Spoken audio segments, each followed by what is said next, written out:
Di sebuah desa kecil yang tersembunyi di pedalaman Jawa, ada sebuah legenda yang menghantui penduduknya sejak zaman dahulu kala. Legenda tentang Wewe Gombel, makhluk misterius yang konon mengincar anak-anak yang nakal atau yang terlantar di tengah malam. Kisah ini dimulai di sebuah rumah tua yang terletak di pinggiran desa. Rumah itu telah lama ditinggalkan, dikelilingi oleh pepohonan yang rimbun dan semak belukar yang liar. Namun ada yang aneh dengan rumah itu. Di malam yang gelap, suara gemuruh seperti tangisan anak kecil sering terdengar di balik pintu yang tertutup rapat. Namun sebelum kita lanjut cerita ini, dukung terus channel ini dengan cara like, subscribe, dan hidupin tombol loncengnya agar kalian tidak ketinggalan cerita horor terbaru dari channel ini. Langsung saja kita simak ceritanya.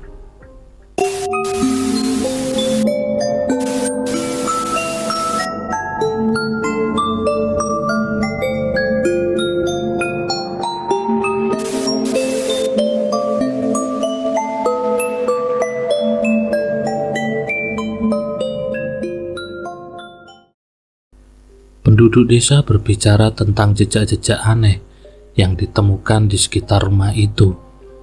Jejak yang mirip dengan kaki manusia, namun terlalu besar untuk menjadi milik manusia biasa.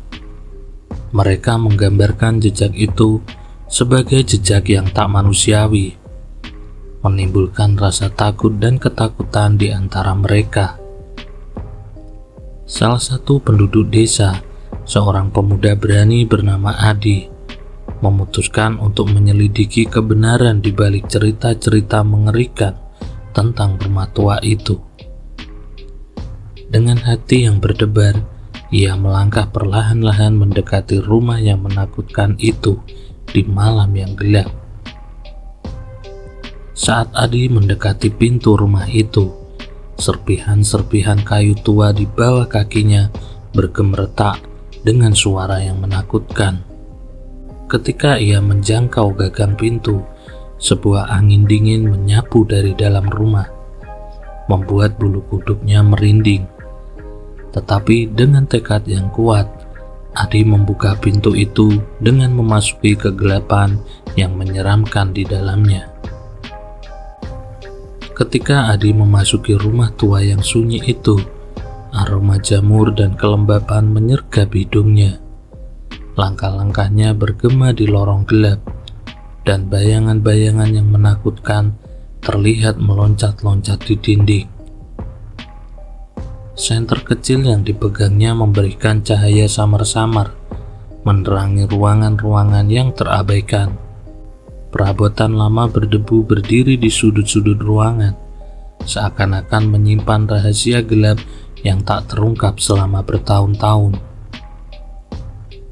Adi merasakan denyutan jantungnya semakin keras saat ia menjelajahi setiap ruangan. Di setiap langkahnya, ia merasa seperti ada sesuatu yang mengintai, sesuatu yang tak terlihat tetapi hadir di dalam kegelapan. Tiba-tiba suara gemuruh menggetarkan lantai, mengirimkan getaran yang menakutkan melalui tubuh Adi. Ia berhenti sejenak, mendengarkan dengan hati yang berdebar. Tidak ada suara lagi, tetapi Adi merasa seperti ada yang mengawasinya, menunggu kesempatan untuk menyerang. Dengan langkah hati-hati, Adi melanjutkan penyelidikannya. Namun, ketika ia tiba di ruangan terakhir, kegelapan menyelimuti sepenuhnya. Hanya cahaya redup dari senternya yang menembus kegelapan itu. Dan di sudut ruangan, di balik bayangan-bayangan gelap, Adi melihat sesuatu yang membuatnya membeku ketakutan. Sebuah sosok mengerikan berdiri di tengah kegelapan. Matanya yang merah menyala menatap lurus ke arah Adi. Itulah pertemuan yang mengerikan dengan Wewe Gombel, makhluk yang konon menghantui rumah tua itu. Dan saat itu, Adi menyadari bahwa ia telah terjebak dalam permainan yang lebih gelap dari yang pernah ia bayangkan. Dengan hati yang berdegup kencang, Adi menatap langsung ke arah Wewe Gombel yang mengerikan. Matanya yang merah menyala seperti bara api di tengah kegelapan, dan senyum mengerikan menghiasi wajahnya. Makhluk itu melangkah perlahan-lahan mendekati Adi. Setiap langkahnya menggema di ruangan yang sunyi. Suara tegang menyelimuti Adi, dan ia merasa dirinya hampir tak bisa bernapas. Namun meski ketakutan melanda, Adi memutuskan untuk tetap tegar. Ia mengingat tujuannya untuk menyelidiki misteri rumah tua itu, dan tak ingin menyerah begitu saja di hadapan makhluk yang menyeramkan itu. "Dari mana asalmu?" tanya Adi dengan suara yang bergetar, berusaha menekan ketakutannya. Wewe Gombel hanya tersenyum misterius tanpa menjawab, namun suaranya terdengar samar-samar di tengah kegelapan. "Aku adalah penjaga anak-anak yang terlantar, yang tersesat di antara kegelapan." Adi mencoba menyingkirkan rasa takutnya dan bertanya lebih lanjut, "Kenapa kau berada di rumah ini? Apakah ada hubungannya dengan jejak-jejak misterius yang ditemukan di sekitar sini?" Makhluk itu tertawa kecil, suaranya bergema di dalam ruangan. "Jejak-jejak itu adalah jejak langkahku, langkah penjaga malam yang menggembara di dalam kegelapan. Aku telah menjaga rumah ini selama berabad-abad, menunggu anak-anak yang terlantar untuk kembali kepada ibu mereka." Adi merasa semakin bingung oleh jawaban Wewe Gombel. Namun di tengah kegelapan yang menyelimuti, ia menyadari bahwa ada rahasia gelap yang tersembunyi di dalam rumah tua itu. Dan dia bertekad untuk mengungkapnya, meski harus menghadapi ancaman yang mengerikan dari makhluk itu. Dengan hati yang dipenuhi oleh rasa penasaran dan keberanian, Adi memutuskan untuk menyelidiki lebih lanjut tentang rahasia gelap yang menyelimuti rumah tua itu. Meskipun ada ancaman yang mengintai dari Wewe Gombel, Adi merasa bahwa dia harus menemukan kebenaran. Dia berjalan menjauh dari makhluk itu, melintasi lorong-lorong gelap yang dipenuhi oleh bayangan-bayangan misterius. Setiap langkahnya membawanya lebih dalam ke dalam kegelapan yang tak terbatas.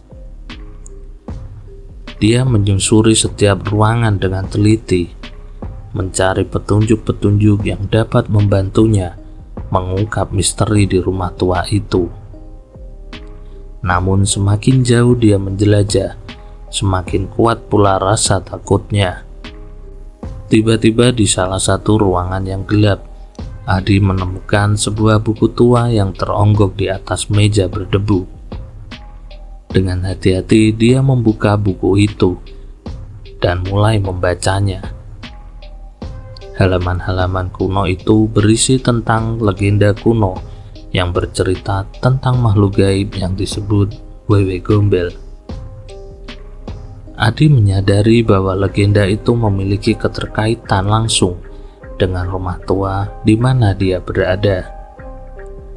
Makhluk itu dikisahkan sebagai penjaga anak-anak yang terlantar, tetapi juga sebagai makhluk yang haus akan jiwa-jiwa yang tak berdosa. Dengan tangan gemetar, Adi melanjutkan membaca buku itu, mencari petunjuk-petunjuk tambahan yang dapat membantunya memahami keberadaan Wewe Gombel dan misteri rumah tua itu. Dan di saat itulah Suara langkah berat mendekat dari belakangnya, mengirimkan desiran dingin yang membuatnya menggigil. Dia berbalik perlahan-lahan dan melihat makhluk itu berdiri di ambang pintu. Matanya yang merah menyala dengan kehausan yang tak terucapkan. Adi merasa hatinya berdegup kencang saat makhluk itu mendekatinya dengan langkah berat.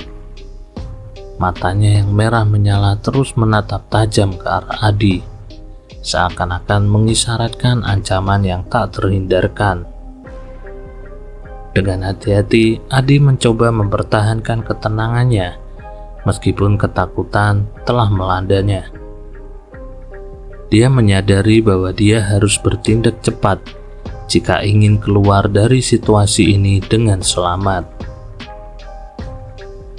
"Tolong jangan lukai aku," kata Adi dengan suara gemetar, mencoba memohon pada makhluk misterius itu. Makhluk itu hanya tersenyum misterius, tetapi tidak ada kata-kata yang keluar dari bibirnya. Dia terus maju, semakin mendekati Adi dengan langkah-langkah yang berat. Saat makhluk itu hampir mencapai Adi, tiba-tiba ruangan itu dipenuhi oleh cahaya terang yang menyilaukan. Adi terkejut dan memejamkan mata untuk melindungi dirinya dari kecerahan yang tiba-tiba itu. Ketika dia membuka mata lagi, dia melihat sesosok wanita tua yang muncul di hadapannya. Wanita itu memancarkan aura kebaikan dan perlindungan, berbeda dengan kehadiran menakutkan sang wewe gombel. Wanita itu memandang Adi dengan lembut dan berkata, "Jangan takut anakku, aku adalah penjaga sejati rumah ini, penjaga yang menjaga anak-anak dari bahaya dan kegelapan. Wewe gombel adalah bayang-bayang masa lalu yang tak bisa dihilangkan."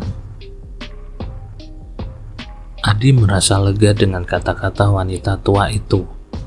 Dia merasa bahwa dia sekarang berada di bawah perlindungan yang benar, dan keberadaannya di rumah tua itu tak lagi berada di bawah ancaman wewe gombel. Dengan perasaan lega, Adi bersyukur kepada wanita tua itu karena telah menyelamatkannya. Dia kemudian berjanji untuk membantu menjaga rahasia rumah tua itu dan melepaskan diri dari kegelapan yang telah mengancamnya.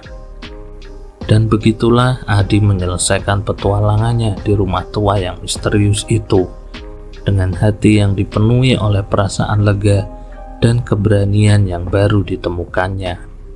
Terima kasih telah menyimak cerita ini sampai habis. Saya mohon maaf jika banyak salah kata dalam penyampaian saya. Saya pamit undur diri. Sampai jumpa di cerita berikutnya. Salam cerita Bapak.